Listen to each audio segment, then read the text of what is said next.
4th Maccabees chapter 6.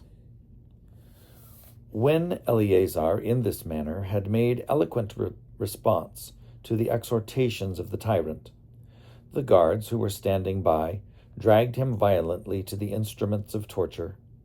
First they stripped the old man, though he remained adorned with the gracefulness of his piety.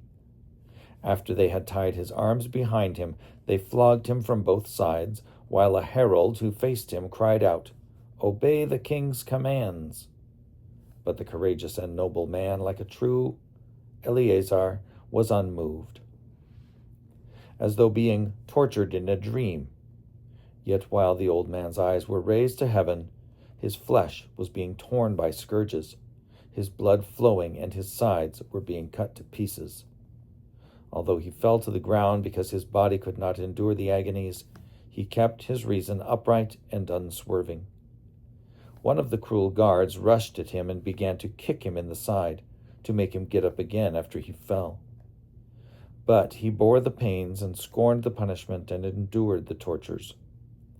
Like a noble athlete, the old man, while being beaten, was victorious over his torturers.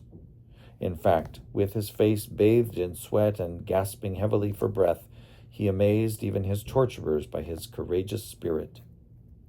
At that point, partly out of pity for his old age, partly out of sympathy from their acquaintance with him, partly out of admiration for his endurance, some of the king's retinue came to him and said, "Eleazar, why are you so irrationally destroying yourself through these evil things? We will set before you some cooked meat. Save yourself by pretending to eat pork." But Eleazar, as though more bitterly tormented by this counsel, cried out, "Never may we, the children of Abraham, think so basely that out of cowardice we feign a role unbecoming to us.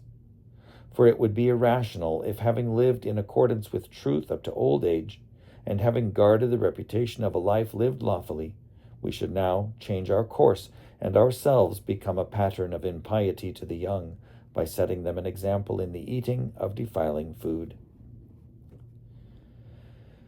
It would be shameful if we should survive for a little while, and during that time be a laughingstock to all for our cowardice, and be despised by the tyrant as unmanly by not contending even to death for our divine law. Therefore, O children of Abraham, die nobly for the sake of piety.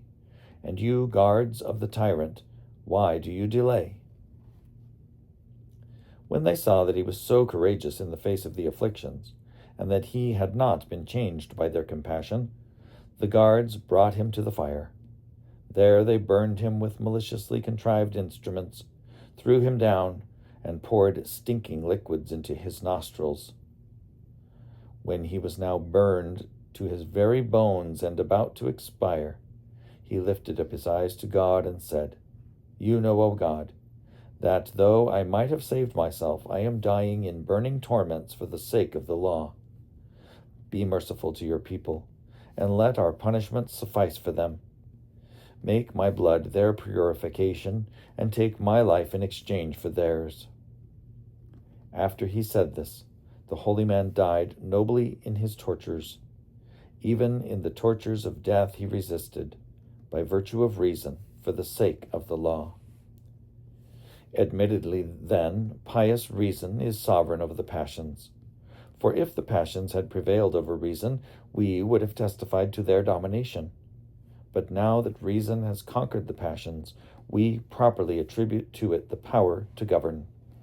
It is right for us to acknowledge the dominance of reason when it masters even external agonies. It would be ridiculous to deny it. I have proved not only that reason has mastered agonies, but also that it masters pleasures and in no respect yields to them.